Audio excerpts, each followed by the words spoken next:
Hey guys, Rick Shaw here. I was at the doctor all day today and got test results back.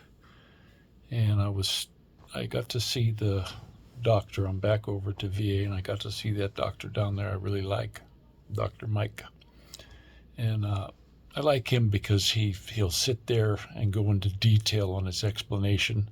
He pulls out a piece of paper and he'll write stuff down. I wished I'd have thought of grabbing the paper today because my dang stupid brain won't. I can't remember the name of this test. But when I first went to see them, we already knew I had cancer, but they ran this test anyway. And the way this test works is they can run 10,000 cycles, 100,000, or a million. And they ran 10,000 cycles, and that's all they had to run because it was just loaded. So that's where we're at, and they started the treatment. Well, then after they did the treatment, they came back. I had 2 different chemos, and they came back, and they said, we're going to run this test again. And they ran it again.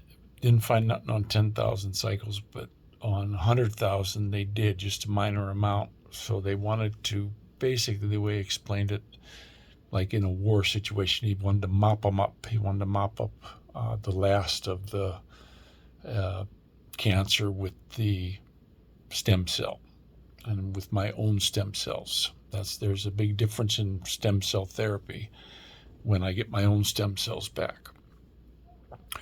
So that's what happened. Well, they did the test again since that. I think I was on day 85 or something like that, or day 90. They ran the test again, and I got the results today. And they ran it all the way up to 1,000,000 cycles and didn't find anything, nothing at all. And I said, yeah, well, I still feel like crap. And he said, that's from the stem cell therapy. That takes people about a year to come back from that. And that was in January, so I'm only 5 months into it. So hopefully things are gonna get better. But at least my hair's growing back. It's dark too. Look at that. It's not as gray. It's a little gray on the sides, but I shaved a couple times already. But my skin's dry now, and it seems when I shave, I'm just getting a bad rash. So here goes the beard again. But that's what happened at the thing today. They ran some other tests today, and I was down a little bit on the calcium yet. Now, on the red blood cells, when I was at the other hospital, they gave me some vitamin D. I was low on that one. And I asked them about iron, and you don't need that. Well, I came back over here, and I thought, my red blood cells keeps crashing, and I don't like to eat liver, so I bought some iron tablets, and I've been taking those, and now my red blood cells they're on a trend of going upwards, is what they said. I was 6.7, then it went to 7 something, then at 8. Now it's at 9.8, I think they said today. So that's going in the right direction, and I definitely got more power. When I was walking from the different things today all around the VA, I did not get tired. I was able to go back and forth. I do got the dang diarrhea, and I actually gave them a stool sample today. They're supposed to call me. I'm actually going in tomorrow, and to see the kidney guy. So they said, well, you just come up and we'll give you the results, or we can call you. Because there's something wrong in my gut right now, because it's been 3 days of this, so that's not good. Now, the reason I'm going to see the kidney doctor tomorrow is they want to put me on like a maintenance chemo, and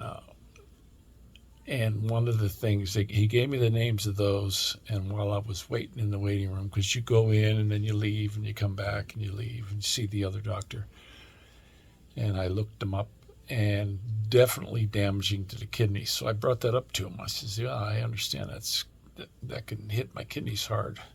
He said, yeah, normally we would give 10 milligrams. We're only going to give you 2.5. So to me, it sounds like less of a poison. So I'm going to talk to the kidney doctor tomorrow, but I don't, it just don't seem like a good idea to me. I need my kidneys to come back first before we do anything like that. So, but I am tired. They messed up my appointment today. My appointment was for noon. It was at 7:30 in the morning, and I was fine with that. And then they changed it to noon, but didn't change the ride. Well, the ride showed up at early this morning, and I was still in bed. And the guy was really cool. He's a good driver, and he did wait for me. I told him, look, I got to jump and get ready. I was in bed. And he said, because if I don't go with him then, they couldn't get me a ride for 3 days. They got to have a 3-day advance notice. So I sat there from about 8 o'clock, a little after 8 o'clock, all the way till 12:30 before I was able to get my appointment. So that really sucked, trying to take a nap in the waiting room. And then when I was getting ready to go home, I was done at 3 o'clock with all the testing and the results of the testing and all that. And I thought, okay, time to go home. Well, it was 5 o'clock before they got me a ride. And I had a long day, and I never realized how tiring that can be, because it wore me out. But no complaint. I got the ride. I definitely got the ride there, because me going all the way down there, it's not steady. It's like my bike. I want to ride my bike and get out and do that too. But I'm not confident enough right now for that. I'm still a little bit weak. I did ride it the one day, but I just don't want to chance it. I got little ones I got to raise yet. And I just don't have all my strength back yet. And that's a very tall bike. If it was a lower bike, you can get your legs out wider and it's a lot easier to handle. But this one is so tall, you're vertical on it. It is definitely not a bike for short people. If I had it to do all over again, I would have got the S model, which is a little lower to the ground. And if I had the money, I would get the lowering kit for it, and then put what do they call it? Super Motard tires front and back. I would do that, because I'm not going to go off road. I can't take a chance of taking a hard hit or a fall. When I was young, I ran off the road all the time, and yeah, you fall down. But I was young, and I'm not anymore. So I just want a street ride, and I would love to have Super Motard wheels on that and lower it down, get the balance a little bit closer to the road. I do love the bike. I like the looks of it. It's the most comfortable motorbike I ever had at KLR 650. It's got the best seat. I know they have a lower seat. I would never get the lower seat. It's not as thick as this one. My daughter and I took it on December 2nd all the way out to PA and back to visit my daughter, and no problem with iron button it at all. And now we did stop quite a bit because of Dorothy, and then coming back we had to go really slow because so many deer. I actually had it. There was hardly anybody on the road. And I slowed down to about 50 because there were just so dang many deer running across in front of us, and you could see green eyes everywhere. I said, nah, I'm taking a chance of cooking. When we were going there, we were really moving. But coming home, it was like 2.5 times longer to get home than it was going there. And then right when we got off of the 71 and I'm going down on the Cloverleaf to come home here, I got off Bagley. The front tire went flat. Now, if I'd had a Super Motard tire on that, we'd have been stuck right there. We wouldn't have been able to go nowhere. But since these dirt tires are designed to be able to let the air out of them and still ride them, we were able to make it home. Now, we only drove home at 30 miles an hour, and I was being real careful. And it was a little squidgy, but we made it. I love the machine. I just, the one thing on that trip that we did find out coming home at night, we came home, we didn't get home till way late. I don't remember the time. You'd have to look at the video. I'd have to look at it also, but it was pretty dang late. The headlight on it, I need like the kit. Now, I saw one time, and the fella had it, and I said, "Oh, I see you got these lights on there. Where did those come from?" And he goes, "These are the stock, the ones you buy from Kawasaki." He bought the like brush guard and the light setup. Now, you don't have to buy the brush guard. You can just put the lights on it if you want, which is probably the way I would do it. And I looked it up. It was a little bit pricey, but man, were they bright. He goes, it's the total difference when you're driving on the highway. He says, I go to work at night, and he says he jumps on this. He said goes on the 77, and he's got to head all the way into town. He goes, it was a must. He said, I did it almost immediately. He says, I took the bike, drove to work one day, and then I took it back to the dealer and said, look, put them on. I need some better lights. And they said, these are the best we got. He said it cost him about $500. But I'm down the road. Hopefully when I get to feeling better and I'm riding more, I can get that done. I saw that they do sell them for a lot cheaper than that on eBay. And then I actually got a hold of the guy. I said, look, I'm not ready to buy these or anything yet, but does it come with an instruction on how to do it? He goes, oh, yeah, it comes with full instructions, detailed pictures and everything. And he wound up sending that to my phone just so I could look at it in advance. Real nice. Some dude on eBay. Pretty cool. Answered me right away.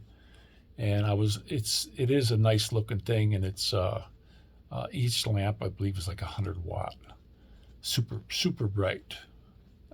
The one I have on there now, that was something that I just really didn't like, because when you're driving at night, and if you're cruising along at a good speed and a truck drops off a piece of wood or something, or there's a rock in the road, you need to see that way up ahead of you, not right when you're on it. That happened to me one time when I was out in California.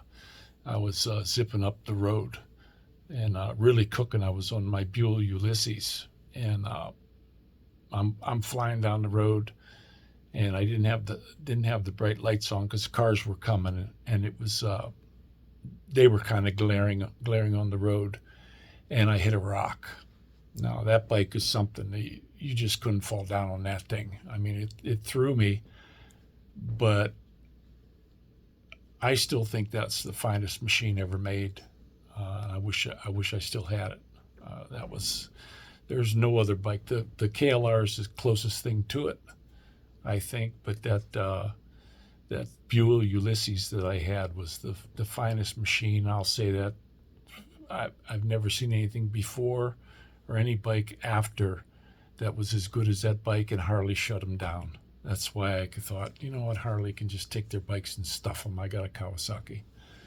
You get rid of a fantastic machine like that. It's just a real shame. But I had to sell that one when I went to the Philippines, and I wished I could have kept that. If I would have had a place to put it, I would have definitely kept it, because I never seen a machine in my life that was so well put together. It was just like the old Rogue Superior back in the day with the Lawrence of Livia saying the best machine in the world. And in its day, and I think the Buell Ulysses that took over. And I think that's going to go down in history as one of the finest machines in the world for motorcycling. I couldn't find anything wrong with it. It had everything you wanted in a bike. You name it, that bike had it. And talk about being able to corner. I've had bikes before where I could corner pretty good on them. but I know I wasn't taking them to the limits.